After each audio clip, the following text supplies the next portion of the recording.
We are back again with On the Moneyline, a podcast by MMAPlay365. I'm your host Newsome, and we're here again at the Apex in Vegas for UFC 256. The event will be headlined with another flyweight championship fight as Deiveson Figueiredo makes a quick turnaround from the win against Alex Perez, and Brandon Moreno makes a quick turnaround from his win against Brandon Royval. Both fighters got first round finishes just 3 weeks ago on the last pay-per-view at UFC 255, and this fight I believe was matched almost instantly on the night and after Figueiredo's main event title defense. I love the fight, neither fighter took damage, and it's the right title fight to make in the flyweight division too. But just before we get into the breakdowns, last Saturday was a good night overall at MMAPlay365. I stole a betting line by betting Gabriel Benitez 1 week early at a pick and price at -110. That line closed in Vegas at -220, so I got some huge closing line value, and that bet cashed easily. Roman Dolidze was another recommended bet, which even though the record says it was a split decision, it was a comfortable night for him and clearly an uncomfortable night for the judge who scored the fight to John Allen. In regards to the fun gamblers, 2 out of the 3 fun parlays won 2. In fact, the third fun parlay was actually a 3-leg parlay that had 2 legs voided due to cancelled fights, so technically it wasn't even a parlay by the time the fight started on Saturday night. The dog of the week was Hermansson, so unfortunately that dropped, but overall, a very happy weekend. Remember, we have multiple packages on the MMAPlay365 website for all the UFC betting advice you'll ever need. We also have various subscription lengths and options too, so to see our full service list, please go and visit MMAPlay365.com for more information or to sign up today. And let's break down some fights in the main event. For the flyweight championship, we've got Deiveson Figueiredo versus Brandon Moreno. Deiveson Figueiredo is currently the -300 favourite. The comeback on Moreno at +250 as the underdog. As for where the value is on the betting line, I do think at +250, the value sits with Brandon Moreno. In the last breakdown with Deiveson Figueiredo and Alex Perez, I said similar things. I do think Figueiredo is beatable, so at +250, I think the value is definitely there with Moreno opposed to the -300 of Figueiredo. I just don't like the -300 line on Figueiredo. If you do like Figueiredo to win, I think there's more value in the inside the distance prop at -160 or even the under 2.5 rounds at -130. As for where the betting line moves though, I do think that we're going to see a little bit of fluctuation at either side, but ultimately I don't think it's going to move the lines too much. I think come Saturday night, they're going to be roughly where they're sat right about now. But as for how this fight plays out, as I've already said with Figueiredo, I do think that he's beatable, and if anybody is going to beat him, I do believe it would have been either Alex Perez or Brandon Moreno. Perez and Moreno were by far the best 2 outside of Figueiredo in the entire division, but one thing that I do respect with Figueiredo, and I did get a lot of respect for him after the fact, is that he has got the ability to get these flash finishes inside the cage. I'm not saying Perez was beating him because he wasn't. I would have liked to have seen that fight go longer. I do think Perez would have grown into the fight, and I still think that Perez would have had a good chance of beating him, but these flash finishes just can't be ignored at this point. It's not a case of him being lucky inside the cage. He's working to finish the fight at all times, and I think that's really important, whether that be a knockout or grabbing onto a neck or an arm and looking to submit his opponent. He's a really dangerous fighter, and he's also a fighter that very evidently is getting better each time too, even though we're not seeing too much of him because of the quick finishes. You can tell that the developments are there in his game, specifically with the grappling. I don't think that Figueiredo is the best round winner. I do think if he comes across another fighter that has got volume, has got activity, and has got cardio to go a full 5 rounds, and the fight does get stretched and go into deep waters, I think that's where Figueiredo will get into a little bit of trouble, because I'm not saying he can't win rounds,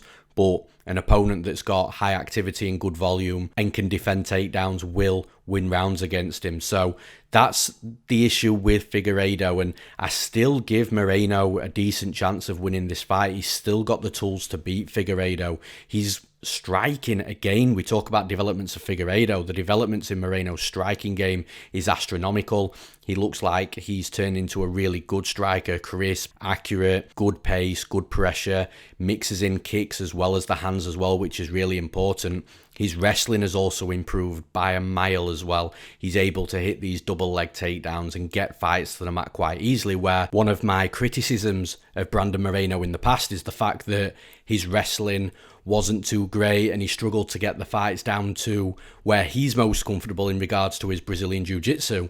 And talking of that Brazilian Jiu-Jitsu, he's a good grappler. If he gets on top of Figueiredo, I don't think he's going to get submitted unless he does make a mistake like Alex Perez made and leaves his neck a little bit exposed, or leaves an arm on the mat and it gets taken, he gets armbarred.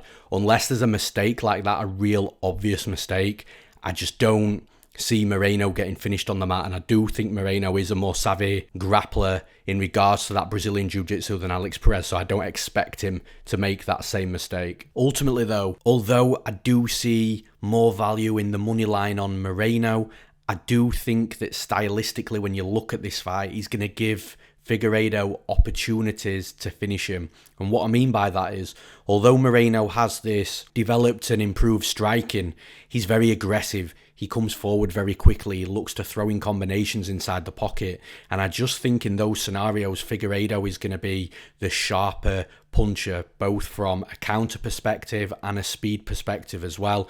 If Moreno goes first, I think Figueiredo will be able to counter.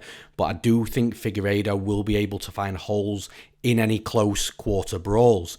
And if he does catch Moreno, then he's got the power to knock him out, or at least hurt him, drop him, and then look for ground and pound or look for a submission to get him out of there. I do think that if Figueiredo doesn't knock Moreno out early, then the fight could be close going down the stretch, because I do think Moreno will mix in wrestling. I do think the fight will hit the mat.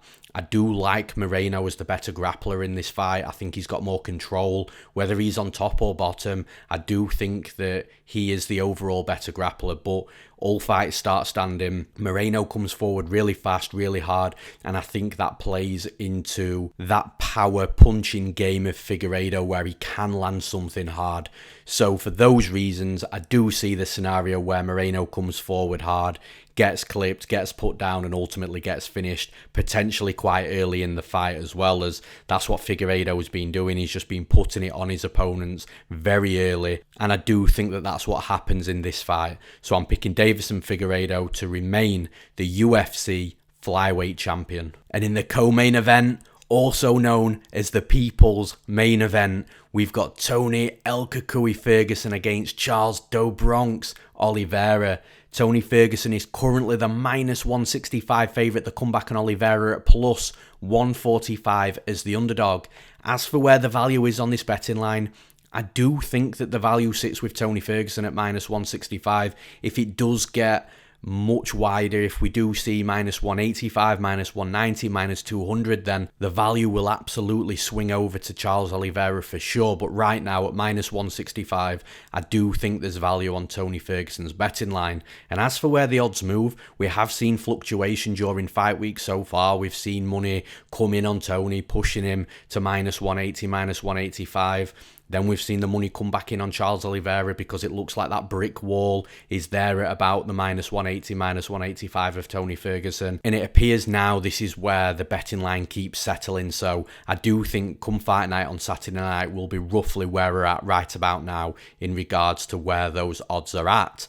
As for how this fight plays out though, it's such a good fight stylistically, and also both fighters are experienced and they're both finishers as well. They've got 47 finishes between them from a total of 67 professional MMA fights, which is just insane. They're both so active on the feet. They're both extremely good grapplers. They're just both really well-rounded wherever the fight goes. And one thing from Charles Oliveira's perspective is the amount that he's developed. It was only a couple of years ago where he was looking like a little bit of pressure put on him and he would ultimately fold and lose the fight. And I think a lot of people are quite surprised that he's been able to put this 7-fight win streak together, which has ultimately put him in the talks of UFC lightweight title fights and ultimately got him the fight with one of the UFC lightweight elites over the last few years in regards to Tony Ferguson.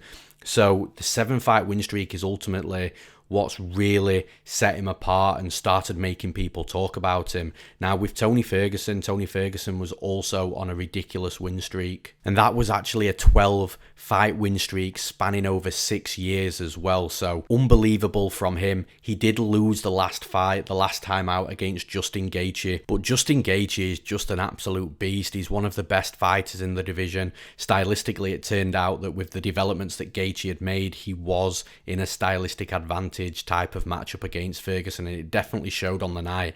I don't think that Ferguson's stock should be reduced or decreased because of that loss to Gaethje. I rewatched that fight, and honestly, I didn't see any evidence that Tony Ferguson's declined or declining. He was just put against one of the best fighters in the world that had a phenomenal fight against him. And Justin Gaethje would do exactly the same thing to Charles Oliveira, just probably in less rounds. So I don't put too much stock into that fight. I still think this fight is going to be super competitive. I think it's going to be super fun to watch. But I do think that Ferguson has stylistic edges in this fight. Now, as I've mentioned, Charles Oliveira has developed as a fighter. One of the developments he's made is with his striking, and that's going to help him in this fight, because without those striking developments, he'd get absolutely drowned in this fight. He wouldn't be able to compete with Ferguson from a striking perspective, but now I think he can. I still think that he's going to get put under intense pressure. I still think Ferguson's going to put a pace on him that Charles Oliveira will never have felt before, and ultimately that's where I see the stylistic advantages for Ferguson. Ferguson will have to deal with the striking coming back at him from Charles Oliveira, because, as I've mentioned, Oliveira's striking has improved. It is a lot more fluid. It is a lot more dynamic. Fundamentals are there, like a jab, but he's also got the jump knees, the flashy kicks. So Ferguson is definitely going to have something to think about in this fight. He's not going to have everything his own way. But the problem I think Oliveira is going to have with Ferguson in this fight that he hasn't had too much with previous fights is the fact that Ferguson is so durable. He's not going to be able to hurt Ferguson like he's hurt previous opponents. So when Ferguson starts walking through that counter-striking and the fire that Oliveira's throwing back at him, I think that's when we see Oliveira start to really second-guess himself, really start to think of plan B and what he can do to try and stop that forward pressure in the pace. And ultimately, if you can't knock Tony Ferguson out, then you're not going to be able to stop that pace and forward pressure, because even if you drop him, he's going to recover really quickly, stand back up and get in your face again. And ultimately, that's what's crumbled Oliveira in the past. And we spoke about Oliveira's win streak. I'm not going to take anything away from that win streak, because the amount of finishes that he had in that win streak and how he disposed of his opponents was exactly how he should have been handling those fights and those opponents. But when you look at the quality of those opponents, and I don't mean any disrespect, but Clay Guida, Christos Giagos, Jim Miller, David Tamor, Nick Lentz, Jared Gordon, Kevin Lee, none of these fighters, aside from maybe Kevin Lee, are anywhere close to the level of Tony Ferguson. But let's not forget, Tony Ferguson also finished Kevin Lee in round 3 via submission as well. So for me, Ferguson is still one of the elite fighters in the division, and he's head and shoulders above the previous opponents that Oliveira has beaten on this win streak. So I do feel that Oliveira is getting a little bit more hyped in this spot than what he potentially should be.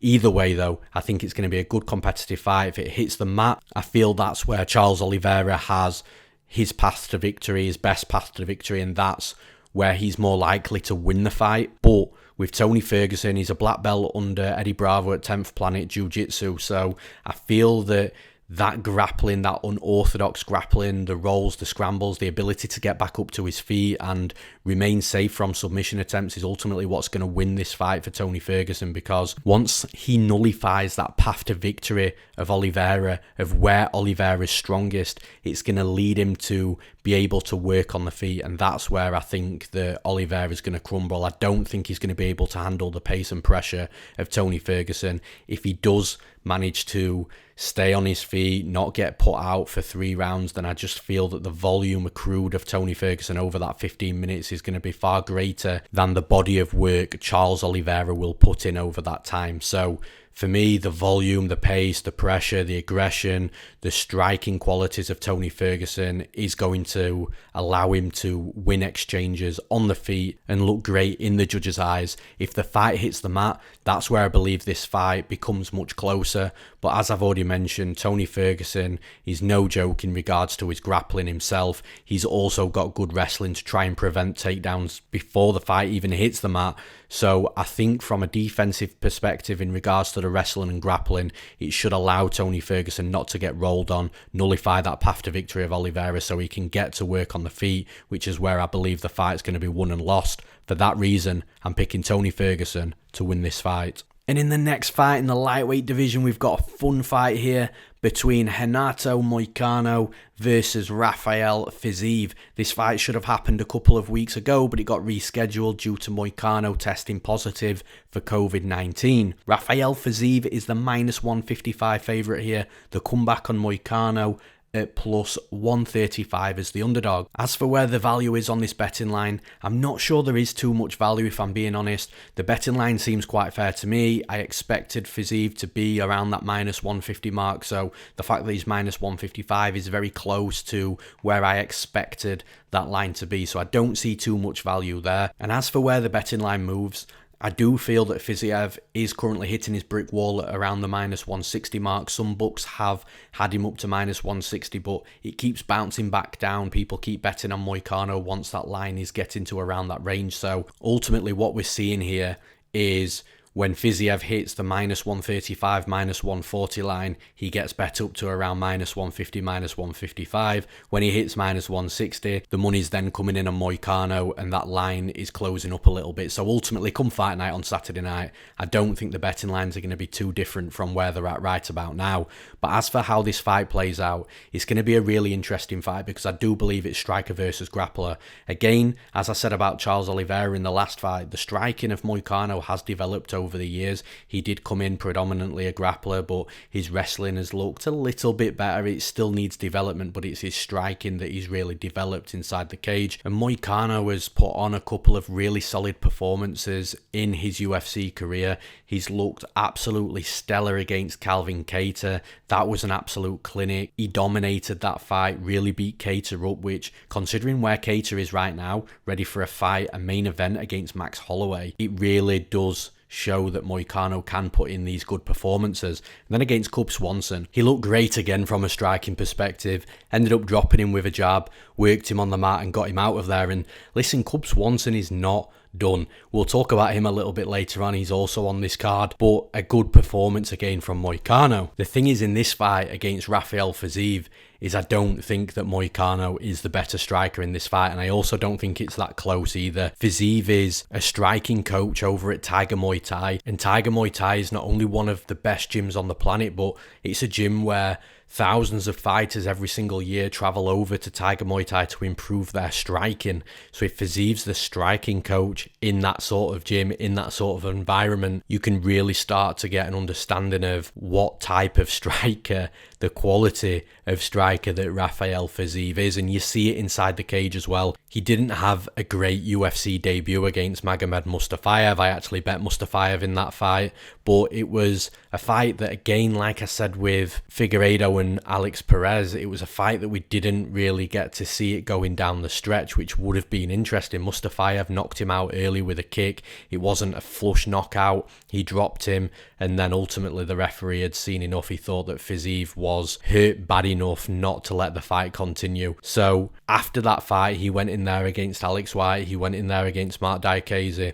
and he put on phenomenal performances from a striking perspective. So you're really starting to see the quality of striker that Fiziev actually is. He puts in a tremendous body of work. He'll kick to the legs, he'll kick to the body, he'll kick to the head. His punches come to the head, to the body as well. He really doesn't discriminate in regards to his own attacks and his placement of the attacks as well. And the kicks to Diakese's body was absolutely brutal. I've got no idea how Mark was still standing because those kicks were just insane.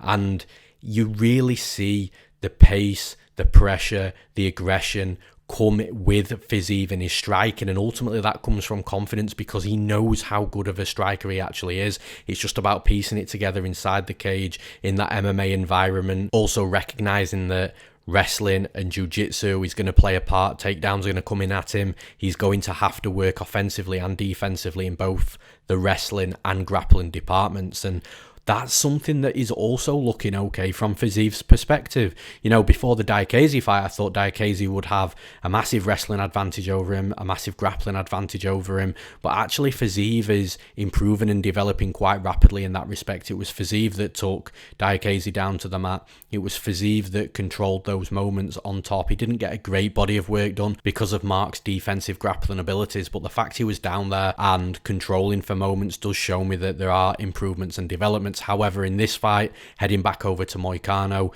Fiziev for me can't be in those positions. He can't let himself get taken down. If he does get taken down, he's got to quickly scramble and work back up to his feet as fast as possible, because I do feel that although Fiziev is the superior striker, Moicano's the more superior grappler. The thing is with Moicano, his wrestling still isn't that great. I do think that Fiziev's quite strong as well. So the wrestling that comes from Moicano, I'm just not convinced it's going to be good enough to take Fiziev down. And to take Fiziev down, he's probably going to have to get body locks, just because Moicano's traditional wrestling, his double legs and single legs, just aren't the type of takedowns that he would normally go to.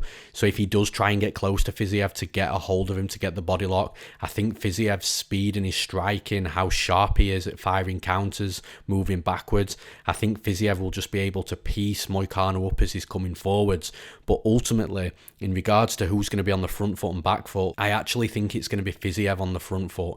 And this is where he's going to be a big problem for Moicano. Moicano fights much better on the feet, on the front foot, where he's able to dictate the pace of the fight, dictate the range, and fire when it's good for him to fire and really pick his shots.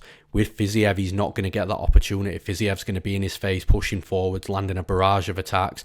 And ultimately, that's where Moicano has problems, when he's got to strike moving backwards, defensively moving backwards. He's not that great. And that's where we saw Aldo really catch him and flurry on him and finish him. Moicano has got to make sure that he's not moving backwards so much, but ultimately I don't think that he's going to have much of a choice. I think Fiziev is going to swarm him. He's going to be landing a barrage of attacks, from leg kicks to body punches, body kicks, landing to the head as well, putting combinations together and really mixing it up and down the body with volume, with activity. And I feel that's where Moicano is going to have trouble to defend. He's going to have trouble stopping Fiziev cut off the cage, and ultimately I think he's going to get swarmed on. And it really wouldn't shock me if Fiziev broke Moicano in those positions moving forwards, making Moicano turtle up against the cage while he's landing combinations. I think if Fiziev doesn't finish Moicano and get him out of there and this fight goes to a decision, I feel the fight's going to be won and lost on the feet. I feel the more active fighter, the fighter with more volume, and the fighter that's putting a greater body of work is going to be Rafael Fiziev. So for those reasons, I'm picking Fiziev to win this fight. And in the next fight, we've got another fun fight, this time in the middleweight division. We've got Kevin Holland versus Jacare Souza. The bookies have got this at a -110 pick'em on either side. Kevin Holland did open as a -170 favourite, with Jacare at +135. It's the public that's closed this line up. The bets came in on Jacare, the line closed. And ultimately, I agree with that line movement. I think as a pick'em, the odds are much truer. As for where the value is on the betting line, at -110 either side, you can argue that there's advantages, strong advantages from either side. So if you've got a good read on this fight, then both sides are playable. As for where the betting line moves, honestly, I don't think it's going to move too much from where we're at right about now. But if I was going to side with money coming in on one side and one fighter entering the slight favourite on Saturday night, I would lean towards that money continuing to come in on Jacare, and maybe he goes into there at -120, -125. But like I said, it shouldn't be too far off where we're sitting right about now. And as for how this fight plays out, as I've just mentioned in the last fight, this is a striker versus grappler fight, because you've got Kevin Holland on one side, who is the much younger fighter, the much fresher fighter, the more athletic fighter. He's taller, he's got a reach advantage with his arms, he's got a reach advantage with his legs, he's got a speed advantage, a movement advantage, a volume advantage on the feet. Kevin Holland is going to be an absolute nightmare for Jacare. Kevin Holland can also fight at various ranges, and he's good at various ranges as well. When he's on the outside, he can fire from the outside inwards, peppering away, picking away, moving, exiting, that lateral movement, just making his opponents chase him. Or he can get into the pocket and he can sling in boxing range as well. He's got good combinations. He's also a very durable fighter as well, so he can take the damage coming back at him inside of that boxing range. But he'll also mix everything up. He's a very unorthodox fighter. He'll throw oblique kicks to the knees, he'll throw leg kicks, he'll throw body kicks, he'll try and kick to the head, and with his punches, he'll fight with his hands down a lot, so he'll fire from the hip, which are much harder strikes to try and read from an opponent's perspective. So Kevin Holland in this fight for me has got so many advantages striking, but this fight is a dead even -110 pick'em, and the reason it's a pick'em is because the problem comes with Jacare's grappling. If Jacare gets a hold of Kevin Holland, if Holland allows clinch scenarios to happen in this fight, Jacare gets a body lock, I do think that Jacare is going to get Kevin Holland down to the mat, and that is when the problems start for Holland, because Jacare is an elite Brazilian Jiu-Jitsu black belt, tremendous credentials, a lot of submissions. He's a really dangerous fighter when he's on the mat, on bottom or on top. And when you look at Kevin Holland against Darren Stewart, in that third round, Darren Stewart was on top of Holland. Holland did tire. It was a little bit strange to see for me, because I thought that Holland had really solid cardio, but clearly there are some things there, whether he had a tough weight cut or something, I'm not too sure. But either way, we saw Stewart on top of Holland, and Holland didn't really have too many answers. Now, if that's Jacare in that position instead of Stewart on top of Holland, I can almost guarantee that Jacare gets him out of there, or at least puts enough damage on him to win the round. And that's the thing with Jacare here. Even if he can't submit Holland, which I don't think he should have too many issues with, if I'm being honest, all he would need is to take Holland down once over 2 rounds. So that's 2 takedowns in total, and he will either win the round or get Holland out of there. I personally think that he's not going to have too many issues getting Holland out of there. If Jacare gets Holland down, then it should be a wrap on the mat. So for me, as I've already mentioned, it's a striker versus grappler fight. There's a huge gap in skills and qualities on the feet, and there's just as big of a huge gap in skills and quality on the mat as well. So it's almost like you've got to pick your poison. I'm personally going to side with the younger fighter, the fresher fighter, the more athletic fighter. All fights start standing, so if Kevin Holland can really start putting it on Jacare at range, then it's going to really prove difficult for Jacare to close the distance, get a body lock and take Holland down. Now, Holland has got to do this for 15 minutes, which again could be difficult, but like I say, it's going to have to be Jacare overworking to get the fight where he needs the fight to go in regards to being on the mat in the grappling realm, whereas Holland, the fight is going to start standing, so he has got the skills and abilities with his range, with his length, with his volume to just really snipe away at Jacare and make it very difficult for Jacare to close the distance and get a hold of him. If Holland can make Jacare tire before Jacare gets that first body lock or gets that first takedown, then that's going to make it easier for Holland going down the stretch. For those reasons, I'm picking Kevin Holland to win the fight. And in the next fight in the heavyweight division, we've got Junior Dos Santos, JDS, versus Ciryl Gane. Ciryl Gane is currently the -420 favourite. The comeback on JDS at +335 as the underdog. As for where the value is on this betting line, I don't think there's too much value, if I'm being honest. At -420, it's very close to a line that for me is just not that playable, and especially when you consider that the fight's at heavyweight and JDS has got a ton of experience, is a real veteran in that division. At -420, for me it's just a little bit too wide. As for where the betting line moves, I can honestly see more money coming back in on Gane, if I'm being honest, before we get to the fight on fight night on Saturday night. And the reason being is I feel that Gane's going to be a part of a lot of parlays here. And as I mentioned week in, week out with these podcasts, at the end of the week when people are putting fighters into the parlays, all that parlay money does widen the betting line. And that's what I expect here. Come fight night on Saturday night, we could see Ciryl Gane up at maybe -470, maybe -480, potentially even -500. As for how this fight plays out though, it really is about how much Gane can really push forward and put the pressure on Junior Dos Santos, because if Gane is waiting around a little bit too long, we are going to see a technical boxing game from Dos Santos. Dos Santos is not going to want to mix with Gane in regards to throwing power punches and getting into wild exchanges, because JDS is on a 3-fight losing streak. He's been knocked out badly by Ngannou, knocked out badly by Blades, knocked out badly by Rosenstruik last time out. So the fact that he's been knocked out 3 times in a row, and that last knockout against Rosenstruik was only 4 months ago, so it's quite a quick turnaround considering that recent run of form from Dos Santos, getting knocked out 3 times and badly in his last fight. I do feel that it's too quick of a turnaround here against Gane, who has got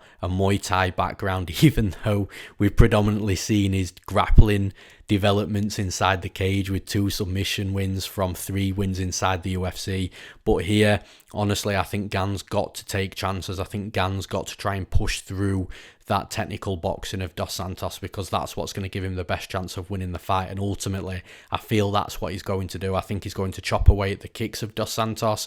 I think he's going to take the pot shotting that Dos Santos will throw back at him. I think he'll be able to walk through that. And I think he can find something heavy, land something heavy on Dos Santos' chin. And ultimately, I do see the fight playing out like that. I think Dos Santos is definitely going to have moments, like I say, just picking Gane apart at range and moving around, just using his veteran experience and the technical boxing qualities that he's got. But ultimately, I don't foresee a fight where Dos Santos goes 15 minutes here without being cracked hard at least once from Ciryl Gane, and I think it might only take that one hard punch to put him out at this point. It's really sad to see. I hope that JDS has got some good people around him that can give some really good advice to him, but from this fight, from a pick perspective, I am picking Ciryl Gane to land something hard on Dos Santos and knock him out. I'm picking Ciryl Gane to win this fight. And in the next fight, another fun one, we've got Cub Swanson versus Daniel Pineda. Daniel Pineda is currently the minus 155 favourite to come back on Swanson at plus 135 as the underdog. As for where the value is on this betting line, I do think that the value sits with the underdog in Cub Swanson here. As I mentioned earlier in the podcast, I don't think that Cub Swanson is done or he's washed. I still think he's got legitimate skills. Of course, he's not in his prime anymore, but I definitely think that he can be a problem for fighters in this division, and I'm just not ready to totally write Cub Swanson off. As for where the betting line moves, I do think that we've hit a brick wall where Pineda is at minus 155, if I'm being honest, because Pineda was as low as minus 125, so all the money's come back in on him. But right now at minus 155, it does seem very wide, and I think that people might take that shot on Cub Swanson because he's the veteran, because he's not totally done yet, and at plus money, it can seem quite attractive. So I do think that the money's going to come back in on Swanson, and I can see Pineda entering the cage at minus 135, maybe minus 140 come fight night on Saturday night. As for how this fight plays out though, I do think the fight predominantly is going to take place on the feet. I think we are going to see a striking war here. If takedowns do occur, then I could imagine Pineda being the one trying to take Swanson down, but Swanson's not an easy fighter to take down, and he can get back up to his feet as well. The one problem with Swanson is when he is settled on the mat, he can be submitted. Pineda is clearly a good grappler because in his last fight against Herbert Burns, he went to the mat with him, he stayed safe, and Herbert Burns is a legit black belt in Brazilian Jiu-Jitsu. In fact, his brother Gilbert Burns calls him the better grappler. So that tells you everything you need to know about Herbert Burns' grappling. Pineda was fine against him, so I would assume that Pineda is the better grappler in this fight, but ultimately I don't think the fight's going to be won and lost on the feet. Even if we see takedowns come, even if we see a bit of grappling, I think it's going to be the difference on the feet for who wins this fight. And actually, like I said, Cub Swanson isn't done. He's not washed. You go back and look at his last 2 fights against Kron Gracie. Sure, he had a huge striking advantage technically against Kron Gracie. It was Kron Gracie that was desperate to try and get the fight to the mat, and once Cub had got Kron Gracie's number in regards to that takedown defense, he was able to really open up and be fluid with his strikes and look really good on the night. But then you go to the fight before that, Cub Swanson fought Shane Burgos. Now Shane Burgos for me is still a really good fighter, a fighter that's dangerous, a fighter that pumps out a lot of volume, and Cub Swanson, although he lost that fight, was extremely competitive in that fight, and I believe that fight was really close. I think we still saw some great striking from Swanson, good movement. He's got 3 rounds of cardio, no problem. The one concern I do have in this fight for Swanson, though, is the fact that he did tear his ACL and meniscus in a grappling bout with Jake Shields not so long ago. So he is coming back off quite a bad knee injury, which can affect performances, it can affect your movement, which then can affect your striking. So that's my only real concern here. But when Swanson and Pineda are going strike for strike, I do think that Cub Swanson is the better striker and is the better mixed martial artist and able to put combinations together better on the feet. He's just got to make sure Pineda isn't trying to take him down and controlling him on the mat. But for me, at plus 135, I think the value's on Cub Swanson. I don't think he's done. I still think he's competitive. I think this fight's going to be competitive as well, but I am siding with the experience of Cub Swanson. As long as that knee injury isn't affecting him so badly in this fight, I do think that he's going to get his hand raised. So I'm picking Cub Swanson to win this fight. And in the next fight, this fight's going to be absolutely ridiculous. It's one of my favourite fights on the entire card, just from a stylistic perspective. It's amazing matchmaking. We've got Mackenzie Dern versus Virna Jandiroba. Mackenzie Dern is currently the minus 185 favourite. The comeback on Jandiroba at plus 160 is the underdog. As for where the value is on this betting line, I do think that the line is too wide with Dern at minus 185. I would have lined this a lot closer. I would potentially have Dern at minus 135, minus 140. So I do understand why she's the favourite, but she's too big of a favourite here. So for me, the value flips onto the underdog in Virna Jandiroba. As for where the betting lines move, I do think we're going to see some fluctuation here. I think people will bet on Jandiroba, maybe bring Dern down to minus 175, minus 170, but I also think there's going to be people out there betting Dern at the same time too. So I think come fight night on Saturday night, the odds, the lines, they're not going to move too much from where they're at right about now. As for how this fight plays out though, as I've mentioned, it's a ridiculous fight. Both women are high-level Brazilian Jiu-Jitsu black belts. Dern, for me, is the better grappler. She's got the better Brazilian Jiu-Jitsu credentials. I think she's more dangerous on the mat in multiple positions, whereas Virna Jandiroba tends to do good work from mount, looking for arm triangles, getting the back, looking for a rear naked choke, whereas Dern will try and submit you from anywhere with anything, and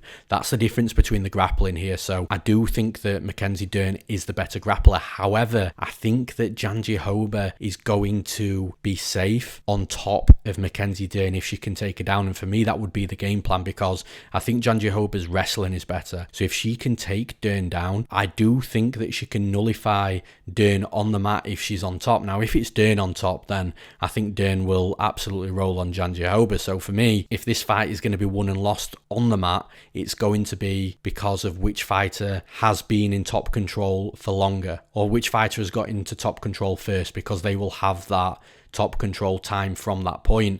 And I just feel that to get the fight to the mat, it's who's going to have the better wrestling, and I do think that that lies with Jandiroba. So that's Jandiroba's path to victory, and ultimately the reason why I think that this betting line should be much closer. But from Dern's perspective, I do think that Dern is the more aggressive fighter and the fighter that's actually got better striking. Her striking's developing. It's still got a long way to go, but in this fight, I do think she's the better striker. Now, sometimes what we see when we have a clash of styles where we have two solid wrestlers or two solid grapplers is that we see the complete opposite of what we're wanting to see and what we think we're going to see, and those wrestlers and those grapplers will just have a 15-minute kickboxing fight. If that's the case in this fight, I do think that Dern will win the fight. Like I say, she's more aggressive, she's got more volume, and I do think her striking's better. And ultimately, I feel like this fight is going to come down to that. I want to see these two grappling for 15 minutes, but honestly, I just don't see too much grappling here. I think they're both going to respect each other's black belts. I think they're both going to respect the fact that they are both solid on the mat, and because of that, I do think we're going to see extended striking exchanges, and I think the fight is actually going to be won and lost through those striking exchanges, and that's why I'm favouring Mackenzie Dern in this fight. I think that Dern is going to be the one getting off on strikes. For that reason, she's going to be the one less likely to shoot for a takedown, because I do think Jandiroba has the wrestling advantage, and if Dern is having success on the the feet, there's going to be no reason to go to the mat with somebody like Jandiroba. That's going to cause Jandiroba to be the one looking for the takedowns. I think it's going to become a little desperate at times, a little bit predictable, a little bit telegraphed. I think Dern should be able to handle the wrestling coming in of Jandiroba, and if that's the case, I expect to see more volume from Mackenzie Dern. If we see clinch scenarios on the feet, I think Dern will be stronger inside the clinch as well. For those reasons, I'm picking Mackenzie Dern to win this fight. And in the next fight, we've got Billy Quarantillo versus Gavin Tucker.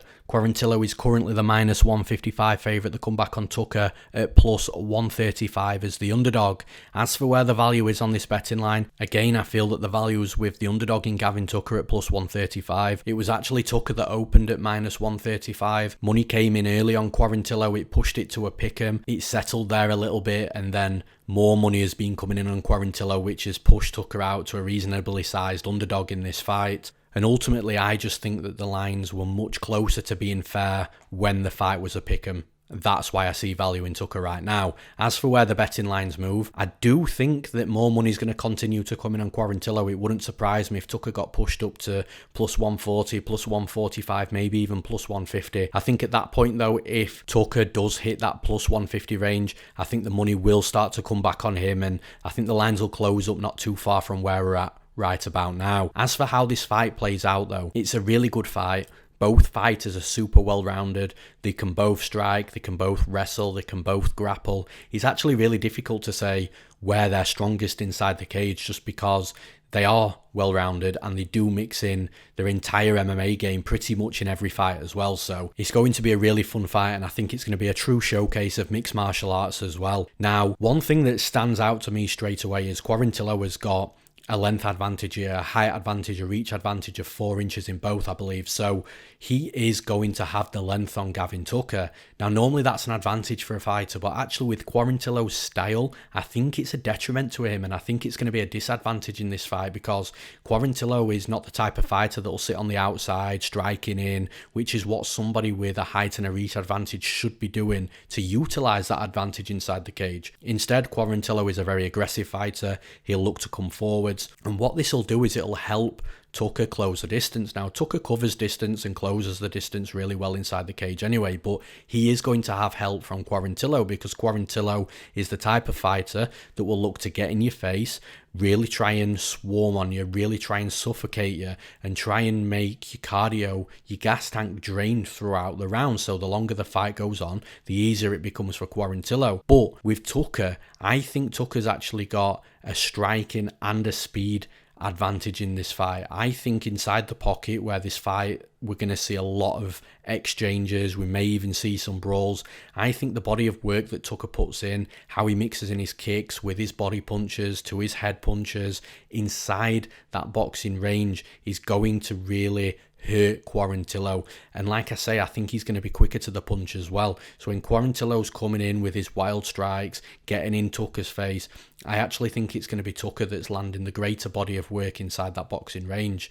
Now, Quarantillo could definitely hurt Tucker, and the evidence of that is still in that Rick Glenn fight. Now, I do think a part of me believes that Rick Glenn fight was a bit of an anomaly performance and an anomaly result. I don't know if Tucker had any prior issues coming into that fight, but if those two fight again, I don't think it plays out the way it played out that night. And since then anyway, Tucker took a couple of years off. He took the right amount of time off after a brutal beating like that. He was developing as a fighter in that time as well. He was given his black belt in Brazilian Jiu-Jitsu from Renzo Gracie in that time. So Tucker really did the right thing after that Glenn fight. And again, if they fought again now, I don't think the fight goes down anywhere close to how it went down like that. But still, it does show you that he can be hurt, and Quarantillo is dangerous. We have seen him look great in the UFC so far. He put Kyle Nelson out badly in his last fight in the 3rd round, so you can see that his cardio does translate over 3 rounds, even though he does slow down a little bit. So in the striking department, I do give a very slight edge to Tucker in regards to the speed and, like I've said, that body of work inside boxing range, which I do think we're going to see a lot of striking exchanges inside of that range. But there's going to be more to this fight than the striking. As I've already mentioned, both fighters are really well-rounded and they both mix in everything. In regards to the wrestling, I think that Tucker's the better wrestler in this fight. He's definitely the fighter that is more likely to score takedowns. Quarantillo could get Tucker down with takedowns as well. Tucker's not got elite takedown defense or anything, but I do think that Quarantillo is the very slightly easier fighter to take down out of the two of them. I think from an offensive wrestling perspective, I like Tucker's entries. I like the fact that if he doesn't get that double leg, he'll explode and power through to push his opponents back to the cage to look to chain wrestle, whereas Quarantillo's chain wrestling isn't too prominent. So like I say, I do think that the wrestling advantage goes to Gavin Tucker.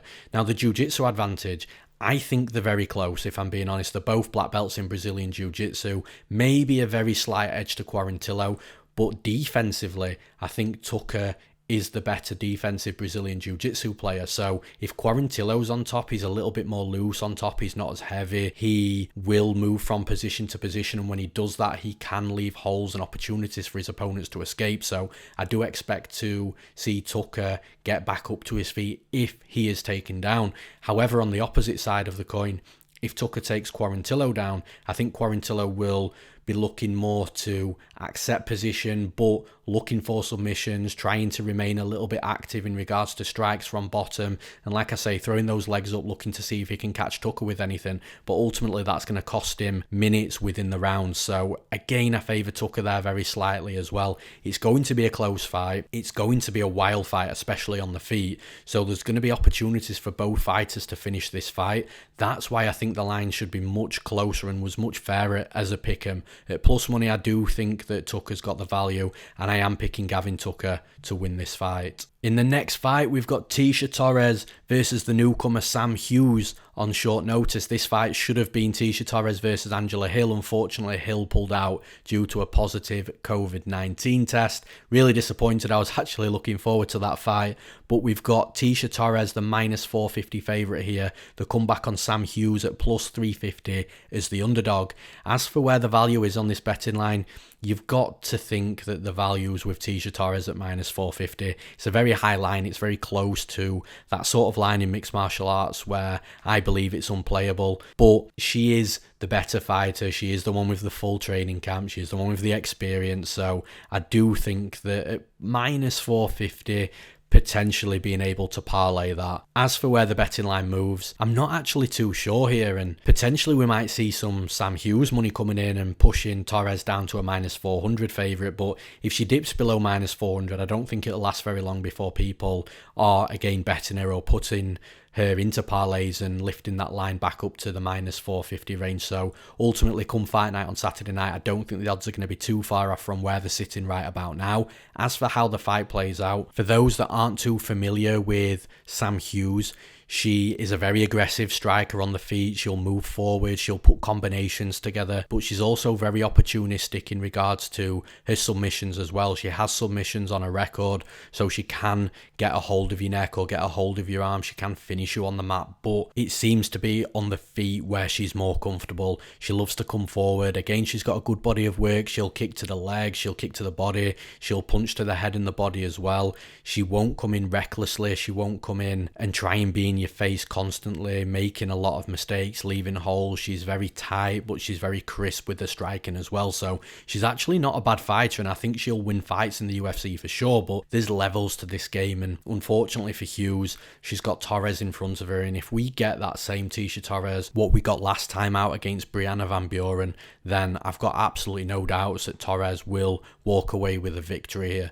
Torres is a veteran. She's only fought the best fighters in the division. The fighters that she's lost against are fighters at the top of the division, previous champions. So Torres has really seen it all inside the cage and been in there with the best fighters in the world in that division. So for me, I think Sam Hughes is actually going to be relatively competitive, but like I say, there's levels, and I think Torres is going to be able to come forward. I think she's going to land a barrage of attacks on Hughes. I think she's going to swarm her in burst attacks as well. So she'll potentially keep herself at range and then just burst forwards, landing 3, 4, 5 strike combinations to really overwhelm Hughes. And what that'll do is it'll cause frustration because Hughes will struggle to be getting anything off on Torres. And then when Torres is coming into range, it'll be Hughes that's that's falling short. So I can sense that there might be some frustration if that was to occur inside the cage on Sam Hughes' part. And if there's any takedowns, if there's any wrestling, again, I assume that that's going to come down from Torres as well. She can get fights to the mat. She can control in top position. I think she's going to be stronger than Hughes. She's going to have had a training camp, so she'll be more prepared. She'll be more in shape. Everything seems to be checking the boxes for Tecia Torres here, and I'd be shocked if she was to lose against Sam Hughes on Saturday night. So for that reason, I'm picking Tecia Torres to win this fight. And in the next fight, we've got Sergey Spivak versus Jared Vanderaa. Spivak is currently the minus 235 favourite. The comeback on Vanderaa at plus 195 is the underdog. As for where the value is on this betting line, I do think the value sits with the newcomer Jared Vanderaa at plus 195. I think the line's way too wide. I think he's going to be a live underdog in this fight, and the line should just be much closer. As for where the betting lines move, I do think that Vanderaa will have some money coming in on him, but again, he's a little bit of an unknown commodity to most, so how much money comes on him, I'm not too sure. Ultimately, I think the lines are going to close roughly where they're sat right about now. As for how this fight plays out though, I do think that Spivak's going to have a speed advantage on the feet. Vanderaa is also a good striker himself, but I do think that he's going to be a little behind in regards to that speed. Spivak, for me, is better when he's looking for takedowns and he's getting fights down on the mat and he's rolling on his opponents. Like the Taito Ivasa fight was a perfect example. He really looked much more comfortable on the mat, grappling in that spot. But then having said that, against Carlos Felipe, he was looking good on the feet. Like I say, he looked improved and developed on the feet in that fight as well. He was getting the better of Carlos Felipe in those striking exchanges. Again, speed played a part there, so I assume that speed's going to play a part in this fight. But Vanderaa is good, and he can get you down to the mat as well. If he gets on top of you, he's going to be really difficult to deal with. Ultimately, though, I don't think this fight's going to be won and lost with the wrestling and the grappling. I do think it's going to be won and lost on the feet. And actually, although Spivak has a speed advantage, I think the quality of striking from Jared Vanderaa is going to be better. He does look to continuously be on the front foot, be the aggressor, and he actually puts together nice crisp combinations as well and can hurt you in the process. So what I'm seeing here is a fight that is probably going to be won and lost on the feet, and we've got two fighters where one's the faster striker, the other one's the better striker with the better combinations, and I favour the better technical striker, the fighter that's likely going to land the better combinations, because that fighter's likely going to land more volume as well. I think it's going to be a really close fight, but at plus 195, I'm going to edge towards Jared Vanderaa to win this fight. And in the final breakdown of the podcast, we've got Chase Hooper versus Peter Barrett. Chase Hooper's currently the minus 380 favourite. The comeback on Barrett at plus 315 as the underdog. And as for where the value is on this betting line, I do think the value again sits with the underdog in Peter Barrett at plus 315. I think that the bookies made a similar mistake in Hooper's last fight against Alex Caceres, where Caceres was a relatively sized favourite there and got worked on from start to finish, and Caceres put on that veteran performance. So I think that Barrett has passed the victory in this fight. I still think that Chase Hooper is very green and needs a lot of development, and the grittiness and the style of Barrett, for me, it just screams that the betting line's way too wide. I completely understand why Hooper's the favourite for sure, but for me, the line should be much closer. As for where the betting line moves, I can only imagine that money will come back in on Barrett at plus 315. At minus 380 for Chase Hooper, I think it's a very risky bet, and it's a bet that you're going to have to throw in parlays, and it could be one of those fights that ends up being a parlay buster. So I do think that when people are looking to bet this fight, they're going to favour the plus 315 of the underdog opposed to the minus 380 of the favourite. But as for how this fight plays out, it's very clear what Chase Hooper is. He's a good grappler. He's one of these new era grapplers, very similar to Bryce Mitchell in regards to just being crazy elusive on the mat with his jiu-jitsu, and it's really refreshing to see, and I love to watch that type of jiu-jitsu. So if this fight does hit the mat, I do think that Chase Hooper is going to be very, very difficult to deal with. But the thing is, Peter Barrett for me is not only the better striker in this fight, but he's also the better wrestler. So when Hooper's looking to try and take Barrett down, I do think that Barrett can defend the takedowns coming in from Hooper. As I mentioned at the start of the breakdown, Hooper for me is still very, very green, and he's got a lot of work to do to get up to speed inside the UFC and be able to compete at this high level. And although he can compete at this high level. It's more just competing on the mat, because when he's on the feet, he doesn't look like his striking is that technical right now. He doesn't look like he can shoot a solid double leg or a single leg and then chain wrestle to get his opponents down to the mat. So he's still a young kid. The developments will absolutely happen, but it's just going to take a little bit of time. And right now for me, I think that if Barrett was to take Hooper down, he does run the risk of getting submitted absolutely by Hooper on bottom. I don't think that would be a smart move. I think Barrett, being the better wrestler, he should use that defensively in this spot opposed to being offensive with it. Stop the takedowns, keep the fight on the feet, kick at Hooper's legs, stop that movement from him, get inside boxing range, strike to the body, strike to the head, good combinations, and I think that's the route that Barrett should take. If he takes the offensive wrestling route, then I honestly think that he's going to be in big trouble, and I think Hooper will win in that spot. But if not, if Barrett plays this smart, uses his striking advantage, using his wrestling from a defensive perspective to his advantage, I think that he can win this fight. So for those reasons, I'm picking Peter Barrett to win the fight. And that's all for this episode of On the Moneyline. I hope you all enjoyed it, and once again guys, I'd appreciate all likes to the video and subscriptions to our MMAPlay365 channel too. Remember, you can get all the betting advice you'll ever need over at MMAPlay365.com. We cater for long-term gamblers that like to build their own bets and strategies, gamblers that just want to follow exactly what I bet on, and we also cater for you fun gamblers that like the long shot fun parlays, or ACCAs as we call them in the UK. Even if you only want our best value underdog for the event, we have plenty of different packages and subscription options for you guys to choose from, and they're all at very affordable prices too. Just hop onto MMAPlay365.com and see what's best for you. Thank you all for listening, and we'll see you at the next event.